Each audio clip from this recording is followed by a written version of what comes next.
What was the Lochner era in substantive due process?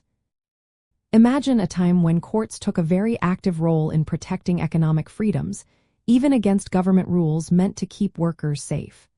That period is known as the Lochner era. It lasted from the late 1800s until around 1937. During this time, the Supreme Court used a legal idea called substantive due process to defend economic rights. These rights included the freedom to make contracts and buy or sell labor without too much government interference. Substantive due process comes from the 5th and 14th Amendments. These amendments say the government cannot take away a person's life, liberty, or property without following fair legal procedures. But during the Lochner era, the court expanded this idea. It said liberty also meant certain personal freedoms, especially economic ones. So the court often struck down laws that regulated wages, working hours, or conditions. They believed these laws interfered with individual economic freedom unless the government could prove a real public health or safety reason. The most famous case from this period is Lochner v. New York in 1905. In this case, the court ruled that a New York law limiting bakers' working hours was unconstitutional. The court said baking was not unhealthy enough to justify the law. This decision set the tone for many others. The court often used a strict scrutiny standard, meaning laws had to be very justified to stand. If the law seemed to limit economic freedom without a clear reason, it was likely to be struck down.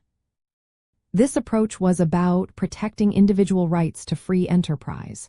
The court believed that economic liberty was a fundamental right that deserved strong protection. But this view was not universally accepted. Many believed the government should have more power to regulate working conditions for the good of society. The Lochner era ended around 1937, with cases like West Coast Hotel v. Parrish.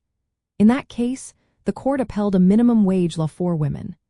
This marked a shift away from the idea that economic regulations were unconstitutional. Since then, the court has been more cautious about using substantive due process to block economic laws. Now, it focuses more on rights deeply rooted in tradition, like privacy and family rights. Knowing about the Lochner era helps us see how the Constitution has been interpreted differently over time. It shows how courts can protect economic freedoms, but also how their views can change.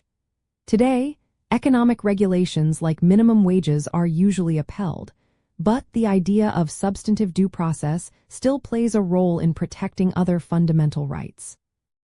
Understanding this history helps us see that constitutional rights are not fixed. They can evolve depending on how courts interpret the law.